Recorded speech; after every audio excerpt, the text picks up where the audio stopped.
게스트가 묻고 진행자가 답하는 역시나 박정호. 오늘도 저 아나운서 오승훈이 질문하고 박정호 교수가 답하겠습니다. 교수님 안녕하세요. 예, 안녕하세요. 예, 오늘은 트럼프 대통령의 관세 발표 네. 요걸 알아본다고 하셨는데 네, 맞습니다. 너무 반가웠어요. 왜요? 왜냐하면 제가 요즘에 이제 계속 기사가 나오잖아요. 네네. 근데 관세에 대한 정확한 기본은 모르는 상태로 제가 표면적으로만 기사를 읽고 있더라고요. 네. 명확하게 트럼프가 상호 관세를 부과를 하는데 그게 뭐 상대 국에는 안 좋은 일이겠지. 뭐 요 정도의 표면적 이해만. 네. 그래서 마침 좀 잘 됐다는 생각이 아유, 들었어요. 고맙습니다. 네, 도움 좀. 됐다면. 그래서 첫 번째로 이것부터 여쭤보고 예. 시작을 하면 좋겠는데 네. 관세도 세금의 한 종류이잖아요. 맞습니다. 예. 그럼 미국 정부의 수입으로 잡히는 거고. 예. 그러면 그거는 누가 내는 거예요? 아, 예. 말 그대로 물건을 수입해오는 물건을 쪽에서요. 수입하는 쪽에서요. 예. 그런데 이제 이게 그렇게 단순하지가 않아요. 물건을 수입하는 쪽에서 낸다라고 하면 네. 미국 소비자가 내는 겁니까? 그럼 그렇죠. 우리 기업들은 아무 피해 없는 거잖아요. 이렇게 오해하실 수가 있잖아요. 그런데 물건을 수입할 때 우리가 항상 소비자에게 다이렉트로 물건을 보내지는 않죠. 네. 그럼 어떻게 되냐면 미국에 있는 현대자동차 미주법인에 보낼 수도 있는 거고. 뭐 아니면 유통하는 뭐 그렇죠. 회사. 예. 그렇게 되게 되는 거죠. 네. 자, 그러면 그 과정에서 어떤 일이 생기냐면 물건을 한국에서부터 띄어다 갖다 팔려는 어떤 업자나 네. 이런 사람은 당연히 그 비용을 자기가 부담하고 싶겠습니까? 그럼 당연히 어딘가에 전가를 하겠죠. 네. 그러면 어디다 전가할 가능성이 높으냐? 일단 소비자에게 소비자 전가를 가격. 하면 네. 소비자들이 물건 가격 올라서 안 살 수 있어요라고 하면서 물건을 나한테 보내주는 사람에게 압박하겠죠. 그럼 네가 좀 마진을 줄여라. 너 그동안 이거 팔면 한 30% 남았다고 하는데 이번에 관세 중에 네가 상당 부분을 좀 네가 떠안아. 그럼 내가 네 거 계속 발주해 줄게. 그럼 100원짜리를 내가 너한테 사야 되는데 관세가 50원이야. 네. 그럼 내가 그 세금을 다 내야 되니까 예. 25원을 깎아줘. 네. 네가 25원을 부담해. 그렇죠. 이런 식으로 75원만 받아. 맞습니다. 그래서 세금은 항상 전가가 된다는 게 중요한 거예요. 예. 근데 그 전가가 됐을 때 역시 미국이라는 가장 큰 소비 시장에 물건 갖다 팔기를 적극 희망하는 국가의 기업들. 네. 그 기업들은 당연히 교섭력이 떨어지니까 많은 부분 이 관세 부과되는 품목에서 적지 않은 비중을 떠안게 될 수밖에 없는 거죠. 알겠습니다. 그러면 소비자 입장에서 보면 어때요? 100원짜리 물건이 예를 들어서 한국과 미국의 무역이라고 하면 한국에서 100원짜리 하던 물건이 미국에 들어갈 때 관세가 100%라고 하면 200원이 되는 거예요. 네, 예. 원칙은 그렇습니다. 그렇게 된 원칙대로 이론적으로만 봤을 네. 때 그러면은 200원짜리 물건이 된 거고 미국 예. 내에서는 그럼 소비자에게는 200원에 팔리는 건가요? 결국 어떤 형태든 200원으로 가는 거죠. 네. 그렇군요. 그 안에서 이제 누가 부담할 건지의 조정이 있는 거고. 그렇죠. 그래서 200원까지 되면 또 안 팔릴 것 같으니 네. 그 가격을 200원이 아니라 150원이든 170원으로 낮추기 위해서 유통 단계에 있는 사람도 나도 마진을 덜 먹고 그다음에 판매하는 완성 그 제조 회사도 좀 내가 덜 먹겠다. 항상 내가 20% 마진 먹었는데 네. 10%만 먹겠다라고 하면서 자신들의 마진을 줄이는 거죠. 그렇게 해서 가격이 어떻게든 소비자들에게 전달력 있게끔 유지하기 위한 노력을 하는데 그럼 그 과정에서 당연히 기업들은 자신들의 영업이익률이 떨어지겠죠. 예. 그럼 자연스럽게 주가가 안 좋은 영향을 받을 수밖에 없겠죠. 그렇군요. 그래서 이게 계속해서 증시에도 영향을 미치기도 그렇죠. 하고 이런 영향이 있는 거군요. 예. 알겠습니다. 조금 이해가 많이 되는 것 같아요. 그럼 예. 한 가지만 더 여쭤볼게요. 예. 너무 기초적인 것만 자꾸 아닙니다. 별 여쭤봐서 좀 말씀을. 죄송하긴 한데. 이거 다 알기 쉬운 일이 아닙니다. 아, 관세를 누가 이걸 알겠어요? 그러면 상호관세가 지금 뭐 34%, 뭐 우리나라에는 25%. 그 퍼센트라는 거는 물건값에 대한 비율인 거예요? 예. 그럼 관세가 기준점이 물건을 기준으로 합니다. 가격. 관세가 100%라고 하면 물건 가격 2배. 2배. 100원짜리는 100원에 관세가 붙어서 예. 200원이 되는. 예. 알겠습니다. 사실 트럼프의 이 관세 폭탄이라고 불리는 네. 이 관세 정책이 무리수가 있다라는 분석들이 굉장히 많잖아요. 예. 근데 그 무리수라는 분석들이 이렇게 많은데도 불구하고 이걸 계속 강행하는 이유는 뭘까요? 네. 우리가 어떤 상황을 판단할 때는요. 네. 그 사람을 바깥에서 쳐다보는 관점에서 상황을 파악하려고 하면 이 본질이 잘 안 보일 때가 있어요. 트럼프 입장에서 생각을 해야 조금 본질이 잘 보일 때가 있습니다. 예. 그럼 트럼프 입장에서는 이렇게 많은 무리수를 두고 본인도 정치가인데 이제 네. 유권자들에게 표심 떨어지고 지지도 떨어지는 일을 왜 하는 거냐. 동맹국들에게도 원성 다 받고. 예. 그럼 트럼프가 처한 어쩔 수 없는 상황들이 좀 있겠죠. 그 두 가지가 있습니다. 하나는 지금 트럼프 발에 불똥이 하나 튀었는데요. 네. 바로 미국 국채 갚아야 되는 거. 부채 갚아야 되는 게 너무 양이 크고요. 그리고 또 한 가지는 중국 견제를 본인 트럼프 1기 때도 견제하는데 결국 실패했고 예. 바이든 때도 실패했어요. 그러니까 통상적으로 트럼프 1기 때 자기가 했던 수준, 수위 이거보다도 훨씬 고강도로 억압해야 되는구나. 이 판단을 같이 한 겁니다. 중국이 이전보다 더 커졌다라는 생각. 맞습니다. 네. 이 하나씩 얘기를 드려볼게요. 근데 이 부분이 좀 먼저 질문을 드리고 네. 시작해 볼게요. 미국의 부채가 감소했기 때문에 그 부분이 굉장히 불똥이 튀었다라고 말씀을 해 주셨는데 부채를 갚아야 될 게 너무 갚아야 많아서. 될 게 너무 많아. 그러면 사실은 이 관세로 이 부분을 해결하려고 하면 네. 자국 기업들이 아까 말씀하셨듯이 이윤이 줄어들고 기업들 입장에서는 이게 환영할 일은 절대 아니잖아요. 예. 그러면 자국 기업의 친화적인 이미지를 갖고 있는 트럼프가 예. 그 기업들의 반대에도 불구하고 관세 정책을 이렇게 쓸 수밖에 없는 정도의까지의 부채 문제가 생긴 거라고 볼 수 있는 건가요? 그러면? 네, 맞습니다. 설명 좀 드릴게요. 네. 예를 들어서 트럼프 입장에선 이렇게 얘기할 수도 있겠죠. 밑에 그 보좌진들이 잔뜩 있을 거 아니겠습니까? 예. 그러면 관세가 이렇게 문제라고들 하니까 그러면 다른 대안 가져와봐. 분명히 얘기했을 거예요. 네. 근데 다른 대안을 트럼프 1기 때부터 지금 트럼프 2기 때까지니까 근 10년 가까이인데 아무도 못 가져왔어요. 대표적으로 설명을 드릴게요. 네. 트럼프가 1기 때도 중국을 억압하고 미국의 예를 들어서 부를 다시 늘리겠다라고 해서 관세 카드를 꺼냈습니다. 네. 근데 트럼프 1기 때 관세 카드로 인해서 미국 경제가 크게 어려워지긴커녕 그때 오히려 미국 경제가 엄청난 호황이었어요. 그래서 트럼프가 코로나만 아니었으면 연이어 재선에 성공했을 가능성이 정말 높을 정도였습니다. 고용은 완전 고용 상태였고 네. 그리고 미국의 경제 성장률도 예년에 비해서 2배 이상 올랐거든요.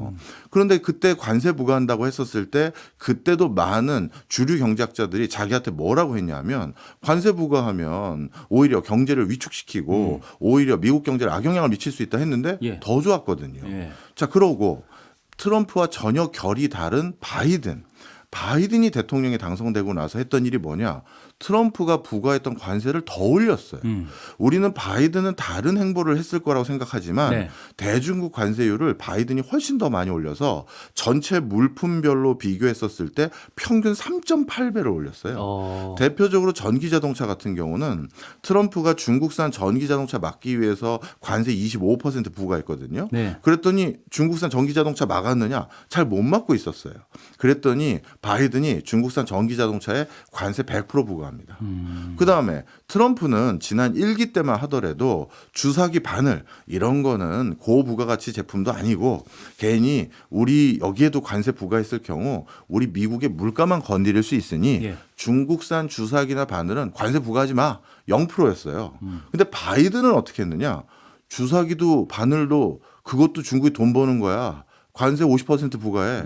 그래서 바이든도 주사기와 바늘에도 관세 50% 부과한 거예요. 자, 그래서 이렇게 물어봐야 되는 거예요. 예. 지난 그럼 10수년 동안 많은 미국의 주류 학자들이니까 비판은 할 수 있겠지만 이를 담당하는 정권을 잡은 사람과 리더십은 대안을 제시하고 청사진을 제시해야 되는 거예요. 예.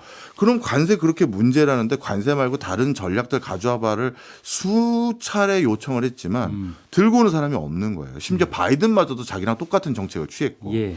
그래서 이번에 또 관세를 추구하겠다는 건데 근데 관세를 올린 게 미국 경제에 도움이 된다는 데이터가 됐네요. 그동안에는 지장은 없었다는 거죠. 적어도. 네. 그런데 이번에는 네. 이 정도 관세율을 올리면 이건 지장이 있을 것 같습니다라고 할 정도로 아주 높은 관세율을 대거 그것도 동맹국까지 올렸던 이유는 예. 첫 번째로 지금 2025년에 트럼프가 갚아야 될 부채 금액이 9조 달러입니다. 정확히 9조 2천억 달러인데요. 네. 미국 전체 국가 부채가 35조 달러예요. 이 35조 달러라는 건 쉽게 말해 미국 건국 이래 누적된 금액이거든요. 예. 그럼 35조 달러에서 네. 9조 달러를 올해 갚아야 되려면 이 금액이 쉽게 말해 지금 대안 없어요. 물론 예전처럼 다시 채권 발행해서 또 연장하고 하는 방법은 있지만 네. 우리 한 1, 2년 전에도 그런 방법으로 부채 못 갚고 오히려 부채 한도만 늘리고 다른 채권 발행해서 흔히 말해서 돌려막기 하고 네. 했더니 미국의 국가 신인도 떨어진 데더라. 달러의 기축통화 이제 달러가 기축통화 역할을 하겠느냐 이런 의구심이 전 세계에 많이 생겼잖아요. 그러니 결국 이거 언젠가 갚아야 된다는 얘기거든요. 그리고 시계열상 어떤 상황이 되냐면 앞으로 부채 규모가 더 늘면 늘지 이 상태로는 줄지가 않아요. 그래서 이런 조치들을 다 봤었을 때 미국 의회 예산국의 지금 기준으로 봤었을 때 국가 예산이 올해 8월에서 9월에 소진돼요. 그러면 이 부채가 발등에 불이 떨어졌기 때문에 미국 기업들이나 미국 내수 경제에 집중을 하기보다는 그냥 부채만 바라보고 달리겠다 이런 식으로 해석을 해도 되는 걸까요? 일단 부채 관점은 그렇고요. 네. 또 하나의 관점이 이제 중국 견제인데 중국 견제를 해야 미국 기업들과 미국 경제에 더 큰 도움이 된다라고 생각을 하는 것 같아요. 부채 하나만 더 설명을 드리면 예. 이 부채가 그래서 결국 이 9조 달러까지 높아진 이 상황에서 네. 또 다른 세원을 통해서 빚을 갚으려면 문제가 있어요. 우리 오승환 아나운서는 직장인이시니까 소득세 내시잖아요. 예. 그리고 저는 조그만 연구소를 하나 가지고 있기 때문에 법인세를 냅니다. 예. 그런데 소득세와 법인세의 특징이 뭐예요? 1년에 한 번 내죠. 근데 부채는 좀 전에 말씀드린 것처럼 8월, 9월 달에 이미 예산이 소진돼요.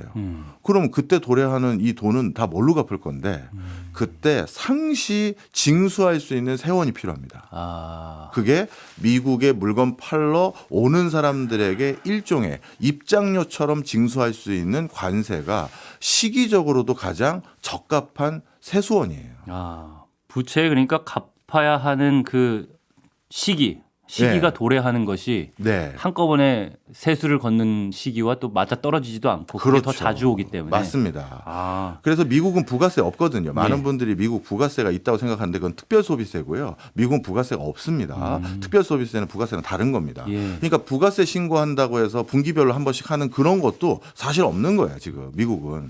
그러니 지금 당장 계속 조금 오버해서 표현하면 데일리로 밀려 들어오는 국채 부담 이거 갚기 위해서 야 그러면 데일리로 징수할 수 있는 관세 부과해. 그런데 미국 전체 국세 수입 중에 관세 비율이 2%밖에 안 됩니다. 그럼 관세율을 올리고 관세를 징수할 수 있는 대상 국가를 늘리고 관세 부과할 수 있는 품목을 대폭 늘려. 이게 첫 번째 조치의 목적 중에 하나라는 거죠. 그러면은 미국이 지금 상호 관세를 뭐 나라마다 다 상호주의에 의해서 나라마다 다 다르게 관세를 비율을 매겼지만 어쨌든 그렇게 해서 올린 관세를 통해서 걷어들이는 수입으로 네. 이 9조 달러는 갚을 수 있다는 계산을 한 건가요? 전혀 갚을 수가 없습니다. 어느 정도냐면 네. 지금 트럼프가 상호관세 정책으로 추가로 징수할 것으로 보여지는 금액이 미국 GDP의 0.8% 정도를 징수할 수 있을 것 같아 보여요. 그런데 이미 방금 말씀드렸던 미국의 국가 부채라는 것은요. 그 규모가 어느 정도냐면 네. 9조 달러라는 건 쉽게 말해 미국의 전체 지금 GDP의 30%예요. 정확히 31% 조금 되더라고요. 예. 그러면 지금 그 관세로 1%도 안 되는 수익을 거두는데 네. GDP에 그런데 국가 부채는 31% GDP에 없네요. 턱도 없어요. 네. 그래서 트럼프는 지금 이런 상황이에요. 요즘 우리 기업들도 이 행보를 많이 하는데요. 자, 코로나19, 글로벌 금융위기, IMF 외환위기 같은 큰 샥이 터집니다. 네. 그러면 현금 확보해야 되고 네. 무조건 돈을 마련해야 되거든요. 근데 그 돈을 마련할 때 방법은 일단 무차별이 원칙이에요. 돈 되는 거 다 팔아가 원칙인 거예요. 그러다 보니까 요즘 우리나라 대표적인 기업들도 자기에게 가장 알토란 같은 기업들, 캐시플로가 되는 기업들을 자꾸 팔고 있거든요. 왜냐하면 나에게도 알토란 같아야 남이 사주는 거지. 나에게도 적자 기업을 남에게 팔겠다고 하면 그걸 누가 사겠어요? 네. 그러니 나에게 진짜 살을 애는 듯한 고통이 있을 것 같은 계열사도 내놓는 거예요. 그래서 현금을 확보해 놓고 만약을 대비하는 걸 하는데 트럼프의 전략 전술이 지금 그거예요. 돈이 되는 것들은 다 하자는 거죠. 그래서 일단 정부 부처의 지출도 줄여. 네. 지금 이걸로 해결이 안 되니 그래서 원조청에 있는 직원들 거의 다 자르다시피 하고 교육부 공무원 절반 자르고 예산 다른 데도 다 삭감해서 지출도 줄이고 그다음에 살을 앤 듯한 고통이라는 게 뭐냐면 그래도 동맹국이잖아요. 중국을 견제할 때 협조하거나 같이 십시일반 나서줄 수도 있고 외부에서 전쟁이 있을 때 또 도움도 서로 많이 줬거든요. 그 트럼프가 다 알아요. 일기 때 이미 그런 면면을 많이 본인 연설에서 확인해 줬어요. 예. 그런데도 동맹국들에게도 어떻게 보면 등에 칼을 꽂았다? 이거는 자기가 지금 물불을 가릴 타이밍이 아니라고 생각하는 거예요. 올해 9조 원 어떻게 갚을 거야? 이거에 대해서 답이 없다라는 거죠. 자, 그래서 관세를 이렇게 무분별하게 부과하는 첫 번째는 단기 국채 갚아야 될 게 너무 금액이 커졌다. 네. 그거고요. 두 번째입니다. 그다음 중국 견제가 하나인데요. 네. 이 중국 견제는 이렇게 보시면 쉬울 것 같아요. 모든 국제기구와 모든 국제적으로 가장 명망 있는 정책 싱크탱크들의 공통적인 컨센서스가 결국 중국이 미국의 시장 규모보다 커질 겁니다. 그 시기만 조금 달라요. 예. 시기가 어떻게 다르냐면 영국의 경제경영연구센터 같은 경우는요. 중국이 2028년 정도가 되면 미국을 제치고 세계 최대의 경제 대국이 될 것이다라고 지난 2021년 정도에 예측을 했어요. 예. 그런데 코로나 기간 동안 중국이 셧다운을 했던 것도 있고 그리고 미국의 고강도 중국 제재가 있어서 이 시계열은 조금 더 뒤로 미뤄지겠죠. 네. 그런데 다른 전망치들도 마찬가지인데요.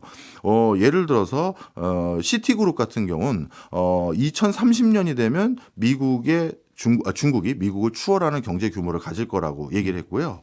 이코노미스트지에서는 어떻게 분석했냐면 2039년에 중국이 미국을 추월할 거라고 얘기하고 있고 세계은행에서는 2041년 조금씩 차이가 있을 뿐이지 결국 연도만 차이가 있을 뿐이지 중국의 시장 규모가 미국보다 커질 겁니다가 다 컨센서스예요. 세계 경제에 있어서 중국의 영향력이 나와 거의 대등해지는 순간을 최대한 뒤로 미루고 싶은.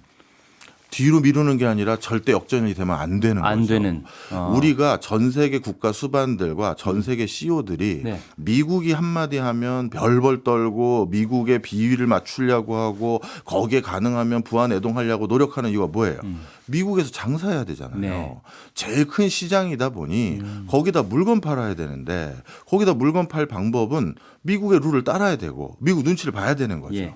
달리 말하면 미국이 전 세계 1등 패권 국가를 유지하는 가장 큰 이유 중에 하나는 제일 큰 시장을 가지고 있기 때문이에요. 그런데 중국이 대미 수출, 그러니까 관세만 놓고 보면 대미 수출에서 영향력이 이제 줄어드는 거잖아요. 네. 네. 그것만으로 미국이 중국의 성장을 막을 수 있느냐? 네. 목적을 달성할 수 있느냐 하는. 중국의 성장의 가장 근원적인 이유가 미국에 수출해서 먹고 사는 거거든요. 네, 바로 거기에 원인을 찾고 있는 거예요. 네. 그래서 어떻게든 중국이 미국에서 돈 벌어가서 그걸로 수출하는 거 막겠다는 게 1차적인 거고요. 그것만으로도 목적을 충분히 달성할 수 있다라고 생각하는 거예요. 충분히는 아닐 뭐 겁니다. 그것만으로도는 아니겠지만 예, 어쨌든 그래서 주요하다고 생각을 하는 거죠. 그래서 유럽과 한국과 일본과 다른 나라들에게도 밸류체인 상에서 중국을 배제해라. 이러한 것들에 대한 암묵적이지만 강압적이에요. 그걸 계속 요구하는 이유가 바로 그런 맥락이죠. 대표적으로 우리나라 내부에 5G 장비 드릴 때 우리가 그때 트럼프 1기 때였거든요. 트럼프 1기 때 5G 장비는 우리나라 사람들이 우리가 쓰는 거잖아요. 근데 그때 화웨이 장비가 쌌어요. 네. 그래서 화웨이 장비를 우리나라 이통사들이 좀 수입해다가 설치를 하기 시작했는데 예. 트럼프 행정부의 그 차관보가 와가지고 뭐라고 했느냐 하면 한국의 이통사들은 언제까지 화웨이 장비 쓸지 보고해라. 이런 논조로 발표하고 왔어요. 네. 아니 우리나라가 우리 이통 장비를 어디 걸 쓰는지까지 신경 쓰는 건 중국 거 쓰지 말라는 거예요. 중국의 성장을 견제하기 위해서 동맹국들까지도 네. 전부 다 어떻게 보면 동참을 요구하는 거죠. 네. 미국 부채가 지금 GDP의 30% 정도에 해당하는 9조 달러를 올해 내에 갚아야 되는 문제가 예. 있다. 근데 이 관세 정책으로 걷어들이는 수입은 그 부분에 비해서 0.8%밖에 안 되니까 네. 30분의 1도 안 되는 거잖아요. 예, 그렇죠.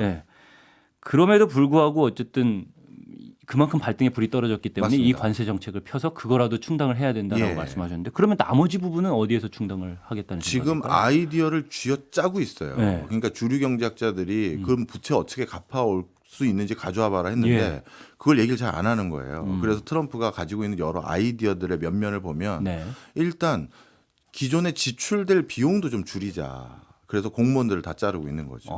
원조청에 있는 공무원들 자르고 교육부 공무원들 자르고 그리고 불법 체류자들에게 삶의 기본적인 인권이 유지될 수 있는 어떤 생활비 보조하는 것들 다 줄이기 위해서 불법 체류자들 다 내보내 등등등. 그래서 이런 정부 효율부를 그렇습니다. 만든 거군요. 예. 그렇게 해서 또 GDP 지금 GDP의 국가 부채가 한 30% 수준 금액이라고 말씀드렸잖아요. 네. 근데 GDP의 한 2, 3%또 세이브하자.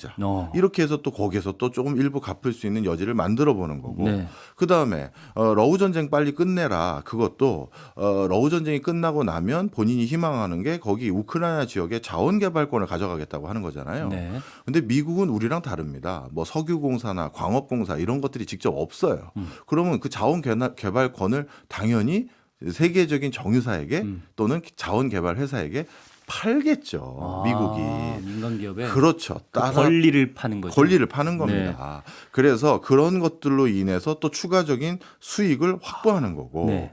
게다가 트럼프는 골드카드라고 해서 미국 시민권, 정확히 말하면 영주권을 파는 겁니다. 영주권도 팔겠다는 거잖아요. 500만 불을 기준으로 100만 카피를 팔아보겠대요. 그러면 그거 팔면 5조 달러 정도 갚을 수 있어요. 그러면 이건 큰 거죠. 네. 근데 그게 한 번에 다 팔리겠습니까? 그래서 어떤 수단과 방법을 동원하던 지금 돈 갚아야 돼. 네. 이게 지금 자신의 발등에 진짜 불 떨어진 상황이에요. 십지 일반인데 그 하나하나의 숟가락 하나가 굉장히 중요한 역할을 그렇죠. 하는 것이고 그중에 그리고 하나가 지금도 관세. 더 그런 것들을 생각해 내고 있어요. 네. 그러니까 앞으로 어떤 폭탄이 또 터질지 모르고요. 우리나라랑 이제 얘기할 때는 방위비 더 내. 이건 기본으로 나올 거예요. 그런데 부채를 우리가 정부들이 늘려오잖아요. 예. 늘려서 어쨌든 뭐 내수를 펼치기도 하고 사람들에게 어쨌든 이렇게 돈이 잘 돈다는 이미지를 주기도 하고. 근데 부채를 그러니까 줄인다라는 개념이 인기를 얻는 데 도움이 될까 하는 생각은 드는데 어떻습니까? 인기를 얻는 데는 도움이 안 되죠. 그런데 지금 상황이 어떤 상황이냐면 이미 미국은 우리 그냥 일반인으로 비유하면 마이너스 통장을 다 썼어요. 그래서 2, 3년 전에 마통 한도를 잠깐 늘려줬어요. 미국 의회 승인 받아서. 근데 그것도 다 찬 거예요. 그런데 국가 재정이라는 건 인구 구조와 맞물리는 게 많아요. 네. 왜냐하면 국민들에게 약속했던 약속을 지켜야 해서 돈을 써야 되는 게 있지 않습니까? 뭐 연금 주겠다, 뭐 복리후생 해주겠다. 그런 걸 다 시결 봤을 때 미국도 고령 사회로 진입을 하고 있는 터밀에서 앞으로 미국 국가 부채가 더 늘면 늘었지 줄지 않을 상황이에요. 시계열상. 그러니 이거는 어떻게든 뭔가 완전히 근본적인 다른 접근이 필요하다고 생각을 하는 거죠. 그러니까 한도를 더 늘릴 수는 없는 상황이기 때문에 네. 줄여 나갈 수밖에 없는 상황이다. 네. 이제 이해가 됐습니다. 예. 예, 심지어 스티븐 미란이라는 백악관 경제자문위원회 위원장이 있어요. 예. 이 사람은 지난해 11월 달에 어떤 방안을 제시했냐면 글로벌 무역 시스템 재구성을 위한 사용자 가이드라는 제목의 보고서에서 지금 전 세계 국가들이 미국에 수출해서 돈 번 달러를 전부 보관하는 대표적인 방법으로 미 국채를 사고 있거든요. 예. 그런데 이 미 국채를 사간 국가들에게 미국은 당연히 또 이자 줘야 되잖아요. 그런데 이거를 100년 만기 채권으로 바꿔주자는 거예요. 100년 만기죠. 쉽게 얘기해서 영구채예요. 예. 100년 만기라는 건. 국가들마다 채권의 만기가 있는데 통상적으로 10년, 30년이면 엄청 긴 거예요. 네. 이걸 100년 만기로 그냥 바꾸자는 거예요. 그 얘기는 뭐다? 이자 안 주겠다는 거예요. 그러니까 어떻게 보면 이제 합리성을 넘어서 고압적이고 강압적이고 폭력적으로 야, 너 국채 그거 10년 만기 사간 거 잔뜩 있지? 그거 줘봐. 이거 왜요? 줘봐. 이거 100년 만기 채권을 바꿔. 싫은데요.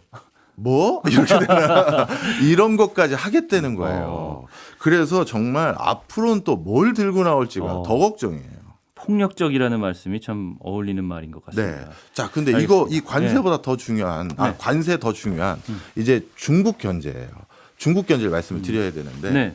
이제 많은 분들이 오해를 하시는 게 미국 국가 부채 갚으려고 관세 부과하는 건 이해가 되는데 그런데 이번에 관세율이 되게 높았던 나라들을 보면 네. 베트남, 캄보디아, 뭐 방글라데시, 스리랑카 이런 국가의 관세율이 엄청 높았잖아요. 그러니까요. 저도 이 부분을 질문을 드리려고 했어요. 그러니까 캄보디아, 방글라데시 같은 국가는 뭐 그렇게 큰 영향을 미치지도 않을 건데 거기에는 왜 높은 관세를 부과하는가? 맞습니다. 거기에서 벌어들인 관세 수익 가지고 미국 국가 부채 갚는데 뭐 도움이 안 티도 돼. 안 나는데 그렇죠. 네. 이건 철저히 중국 견제예요. 설명을 좀 드릴게요.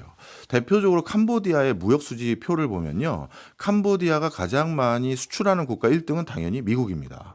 그런데 미국에 뭘 수출하나 보면 네. 미국에 수출하는 품목이 의류, 섬유 이런 걸 되게 수출을 많이 해요. 예. 신발. 이런 거 수출하고요. 그런데 캄보디아는 어디에서 수입을 많이 해오나 봤더니 1등 수입국이 중국인데요. 네. 그럼 중국에서 뭘 수입해오나라고 살펴보면 아마 우리 오승훈 아나운서도 쉽게 짐작이 될 겁니다. 왜 미국이 이번에 캄보디아를 또 높은 관세를 부과했는지. 네.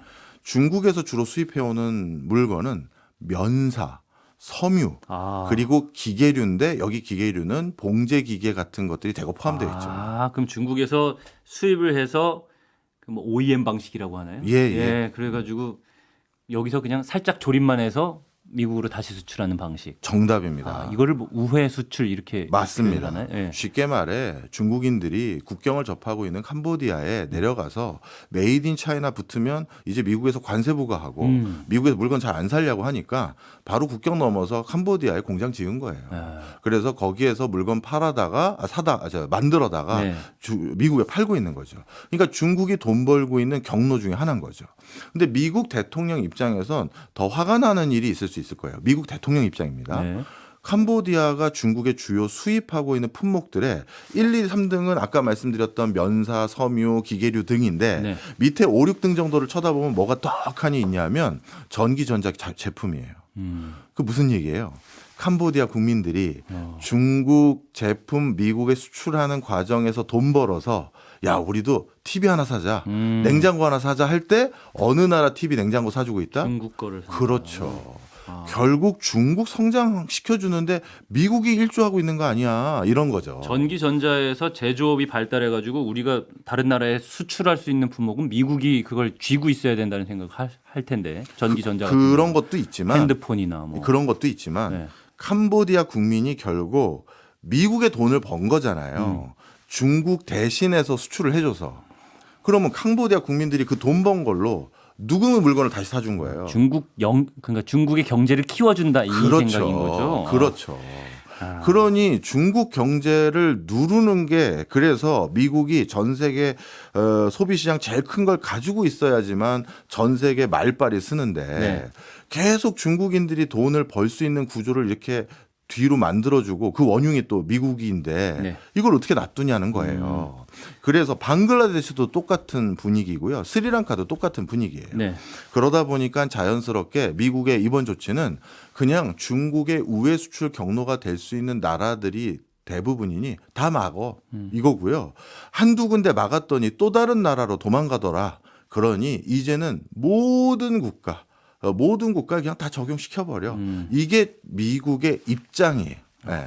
그럼 미국이 캄보디아나 방글라데시에 이런 높은 관세를 부과하는 궁극적인 목적을 따져보면 중국 견제일 텐데 네. 그럼 이들이 택할 수 있는 대안은 뭘로 생각하는 거예요? 대안은 상관없다 이런 식인가요? 이들이라고 하면 방글라데시나 캄보디아 같은 나라는 또 중요한 얘기예요. 뭐 우회 수출을 그러면 한국 걸로 해가지고 해라 뭐 이런 건지 뭔지 잘 궁금해요. 아닙니다. 예. 우리 오승훈 아나운서야 워낙 뭐랄까요 반듯하게 사셨고 또 이 인생이 잘 풀리시는 분이니까 모르실 수 있지만 갑자기 예. 사업하는 분이 네. 공장에 불이 났다든가 다 만들어 놓은 물건이 또 도난을 당했다든가 아니면 갑자기 불의에 뭔가 문제가 있어서 납품 기한을 못 맞춰서 네. 배상금을 물어야 될 때면 네. 어떻게 되느냐? 남 생각을 못 하게 돼요. 내가 먼저 살고 봐야 되잖아요. 예. 그러니 뭐 우리 협력사들한테 다 얘기해. 내가 지금 당장 돈 못 주는데 이번에 나 협조해서 이거 납품하는데 밤새서 도와주지 않으면 나 이제 다음번부터 거래 끊는다고 해. 하면 이제 협력사들은 뭐 24시간 가동, 주말 근무, 그럼 협력사들 근로자들 다 고생하고 하는 거잖아요. 네. 그래도 이렇게라도 맞춰줘야 나중에 또 발주해 줄 거다. 이렇게 되는 거잖아요. 갑질 아닌 갑질을 계속할 수밖에 없어요. 네. 트럼프의 상황이 지금 그런 거예요. 그래서 방글라데시 국민들은 어떻게 먹고 살지, 캄보디아 국민들은 어떻게 먹고 살지를 신경 쓰는 조치가 아니죠. 그냥 미국이 중국 커가는 걸 막아야 된다고. 그리고 내가 1기 때는 그걸 배려해서 중국에게만 관세를 부과해봤더니만 이 중국이 멕시코 캐나다를 통해서 우회 수출을 하고 앉았고 멕시코 캐나다 그래서 처음에 막으면 얘네가 거기서 끝나겠어? 캄보디아 뭐 방글라데시 여기도 다 갈 거야. 그래서 여기도 다 막아. 이렇게 한 거예요. 중장기적인 어떤 뭐라고 해야 될까요? 그 뷰까지를 가지고 네. 전망까지 가지고 한 조치가 아니고요. 그러면 실제 트럼프가 이번에 스리랑카, 방글라데시, 뭐 캄보디아 같은 나라까지 전부 다 막아버리면 이들 나라는 이제 어떻게 되느냐? 저는요 개인적으로 이들 나라들은 정말 큰일 났다고 생각하는 게 네. 이제 선진국이 되는 성장 사다리를 끊어버린 거예요. 설명 좀 드릴게요. 네. 아까 캄보디아 국가가 지금 미국에 수출하는 품목들, 신발, 의류, 섬유. 우리나라의 60년대, 70년대 수출 품목이었어요. 네, 맞습니다. 그랬는데 우린 그거 만들어서 수출해서 돈 좀 벌다가 경공업에서 이제 중공업으로 넘어오는 그렇죠. 예, 그리고 단계를 나서 밟은 거죠. 초창기 중공업은 뭐 했냐면 자체 브랜드 만들거나 자체 기술 없으니 일본에서 버리는 기계 사다가 우리 그걸로 물건 만들어 보자. 이렇게 해서 하고 그렇게 해서 한 달에 뭐 한 번씩 기계 가동 멈출 정도로 기계 조악스러운 건데도 그거 주워다가 어떻게든 또 물건 만들어 팔고 예. 그러다가 조금 돈 더 모이니까 우리도 자체 브랜드를 키워보자. 그렇게 해서 키운 게 지금 삼성, 현대, LG 등등이잖아요. 여기까지 왔는데 만약에 트럼프가 캄보디아, 베트남, 스리랑카에 그런 데서 이런 방식으로 수출하는 경로를 차단해 버리면 예. 이들 국가는 한국같이 될 수가 없죠. 없을 가능성이 사다리 높은 거죠. 걷어차기를 하는 거다라는 말씀이신데. 자, 그럼 아직 하나 안 예, 끝나서. 그러면 이제 어떤 문제가 생기냐면 제가 이제 우리 둘로 가지고 또 설명을 드릴게요. 이거는 좀 그 설명 자세히 안 드리면 오해가 있어서 네. 우리 둘이 신발 만드는 공장을 한국에서 했어요. 네. 그런데 한국이 인건비가 비싸잖아요. 네. 그래서 우리가 선택했던 인건비 싼 곳이 처음에 중국이라서 중국으로 갔어요. 네. 근데 중국도 인건비가 비싸진 거예요. 네. 그래서 베트남이나 인도네시아로 갔어요. 네. 근데 거기도 인건비가 비싸대요. 그래서 요즘은 한국의 의류 회사들이 대부분 스리랑카가 있고 방글라데시가 있어요. 아, 그렇습니까? 그만큼 의류나 이런 쪽은 국민 소득이 몇 불 이하인 곳을 찾아서 돌아다니는 거예요. 네. 그런데 이제 그런 국가들 찾아서 계속 돌아다니는 게 안 되도록 끊어놓은 거잖아요. 예. 그럴수록 관세를 더 부과한 거니까. 그러면 오승은 아나운서와 제가 선택하는 마지막 선택지는 전자동화예요. 값싸게 사람 손으로 만드는 건 이제 끝난 것 같아, 형. 예. 그러니까 형, 우리 그냥 전자동화 하자. 전자동화가 뭐야? 샤오미에서 다크 팩토리 들어보셨습니까? 이 다크 팩토리가 뭐냐면요. 사람이 한 명도 없는 공장이에요. 예. 전부 자동화 기기들, 로봇들이 물건을 만드는 공장인데요. 그러다 보니까 샤오미 입장에서는 이 공장 안에 사람이 없는데 우리가 조명을 왜 킨 거야? 그 조명을 없애버렸어요. 예. 그래서 닉네임이 다크 다크. 팩토리가 된 거예요. 그러면 이제 적지 않은 이런 회사들이 설비 자동화, 공정 자동화 이런 데로 더 빠르게 전환을 시도하게 돼 있어요. 예. 그러면 이제 이렇게 만약에 트럼프가 이번에 높은 관세 부과한 것을 네. 1년 이상 상당 기간 어느 정도 일정 기간 이상 유지가 돼 버리면 예. 그 사이에 문 닫을 수는 없고 앞으로 이게 계속될 수 있다라는 우려가 있는 기업들은 이제 공정 자동화, 설비 자동화로 완전히 돌아설 거예요. 네. 그러면 이제는 반영구적으로 저임금, 저개발 국가를 찾아서 돌아다니는 회사들 대표적으로 나이키 같은 이런 데들은 그런 데 안 가는 거죠. 그럼 어떻게 된다? 미국 본토에 무인 공장에서 네. 나이키 신발 생산하고 애리조나에 공장 지어. 왜 애리조나냐? 애리조나의 그 허허벌판 사막 옆에 신재생 에너지, 태양광으로 전기 싸게 조달하는 게 생산 단가를 가장 싸게 일으키는 거야. 이렇게 되겠죠. 장기적으로 미국이 AI나 로봇이나 에너지 분야에서 앞서 나갈 거라는 예상을 같이 하고 있기 때문에 이런 전략을 써도 우리에게는 별로 이렇게 불안하지 않다. 미국 대통령 입장에서는. 트럼프는 거기까지 생각은 못했고 아까 말씀드린 것처럼 네. 단기적인 지금 상황이니까 네. 그런데 이게 계속되면 그렇게까지 될 수도 있다. 네. 알겠습니다. 참 중국 견제가 그만큼 미국에게는 굉장히 중요한 이슈인 그럼요. 거군요. 한번 생각해 보세요. 만약에 중국의 시장 규모가 미국보다 커졌어요. 그럼 우리는 앞으로 누구를 더 많이 쳐다봐야 될까요? 먹고 살아야 되는데. 예, 무슨 말씀인지 알겠습니다. 예. 근데 관세 말고 다른 대안은 없다고 말씀을 해주셨어요. 아까 자, 정확히 그럼, 말하면 예. 이것도 관세 말고 다른 대안을 줘야 될 거 아니에요. 제시하지 학자들이. 못하고 있다. 누가 가져온 사람이 없어요. 네. 그러니까 바이든도 관세를 더 부과했고 트럼프는 더 많이 부과하는 거죠. 네. 그럼 미국 내에서도 어쨌든 이 관세에 대해서 굉장히 불만이 많은 걸로 알고 많죠. 있습니다. 근데 여기에 대해서는 트럼프는 어떻게 평가를 하고 있는 거예요? 네, 이것도 더 중요한 질문을 해주셨습니다. 네. 미국은요. 빌 클린턴 대통령 이후로 미국 백악관에서 스피커 역할을 했던 경제 쪽은 전부 금융 자본이었어요. 상업 자본이 아니라 산업 자본이 아니라 금융 자본이었어요. 네. 그러니까 맨날 골드만삭스의 뭐 수석 이코노미스트 출신이니 뭐 JP 모건의 누구니 이런 사람이 백악관에 들어가서 거기에서 보좌진을 하고 있거든요. 예. 그럼 이 사람들의 머릿속에서는 어떻게 될 수밖에 없냐면 증시가 먼저 걱정이고 금융 생태계가 걱정인 거예요. 그쪽 출신이니까. 그렇죠. 그런데 트럼프와 지금 트럼프의 가장 최측근에 있는 나바로라든가 이런 최근 이 백악관에 많이 들어간 사람들은 금융 쪽 백그라운드에 있는 사람도 있어요. 그렇지만 이런 산업 자본에 더 관심이 많은 사람들이 많이 들어갔거든요. 네. 그리고 트럼프도 부동산과 관련된 업을 했던 사람으로서 그렇죠. 이것도 빌딩 올려야 되고 개발해야 되는 거니까 산업 자본에 가까운 면도 많아요. 네. 그런 사람들이 보기엔 그동안 금융 쪽이 이렇게 계속 빅 스피커 역할을 해서 우리 미국 경제에 뭐가 도움이 된 거야? 이 고민이 많은 거예요. 네. 아니 도대체 무슨 뭐 반도체도 하나 못 만들고 맨날 무슨 그 플랫폼이니 무형의 어떤 그거니 금융으로 투자로 돈을 벌었다고 하는데 그걸로 해서 그냥 결국 미국 경제가 세계 1등 패권 국가 유지한다고 얘기할 수 있겠느냐 이런 이제 궁극적인 의구심이 있는 거죠. 네. 그래서 그런 의구심 속에서 지금도 금융자본계 쪽에서 백악관에 들어갔거나 의미 있는 보직을 하고 있는 사람들은 내가 트럼프에게 직원할 거다. 이건 문제가 심각하다. 예. 주가 다 빠졌다. 계속 읍소를 해요. 그렇지만 트럼프가 이번에는 못 본 척하고 있어요. 와, 왜? 이건- 그동안은 금융자본 말을 너무 많이 들었다라고 생각하는 면이 있고요. 네.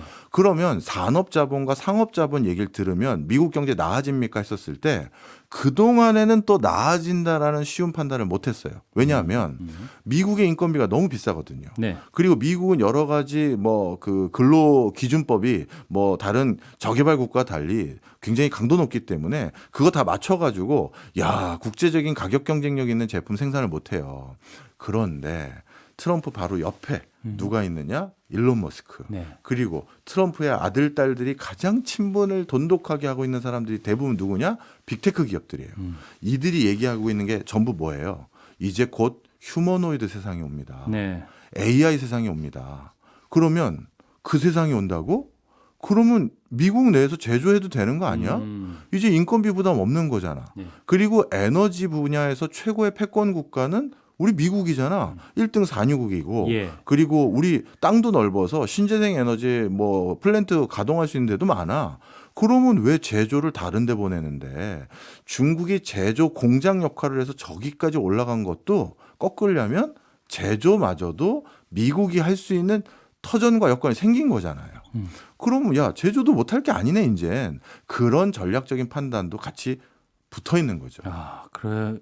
그런 것들을 장기적으로 생각했을 때 어쨌든 트럼프가 미국 내부에서 불만들을 무시하고 지나갈 가능성이 크다. 네. 이렇게 예측할 수 있겠군요. 그래서 벌써 본인이 선언을 했어요.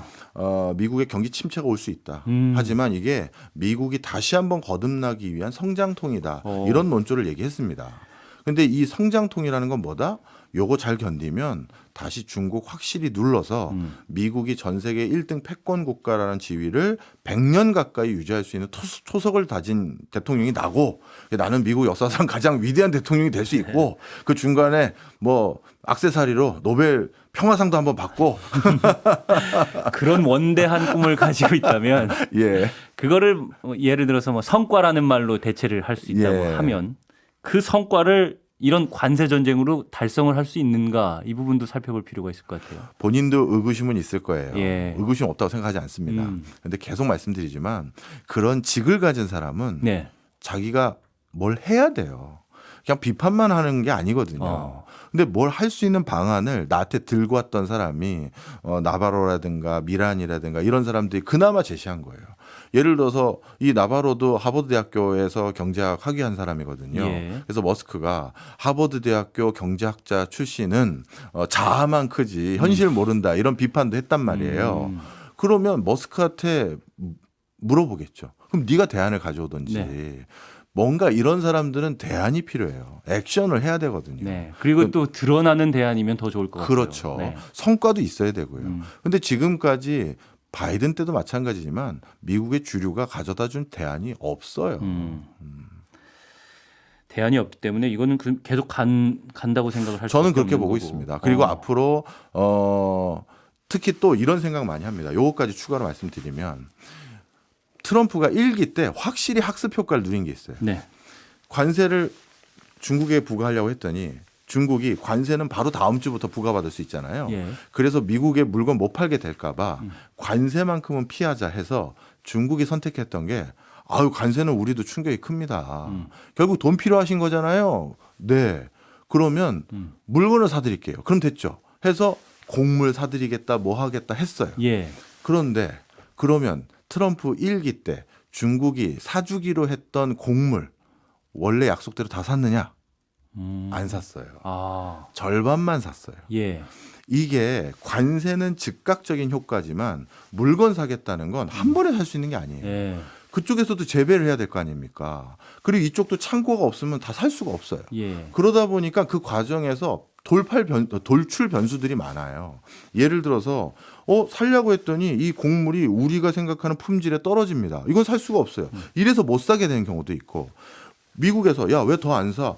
아니 우리 창고를 꽉 차올 정도로 다 샀는데 창고를 더 지을 수는 없잖아요. 더 짓는다고 해도 시간이 걸립니다. 이렇게 되잖아요. 그래서 시간을 벌 수가 있어요. 그래서 시진핑은 그때 시간을 벌어보자 하고 예. 곡물을 덜 산 거예요.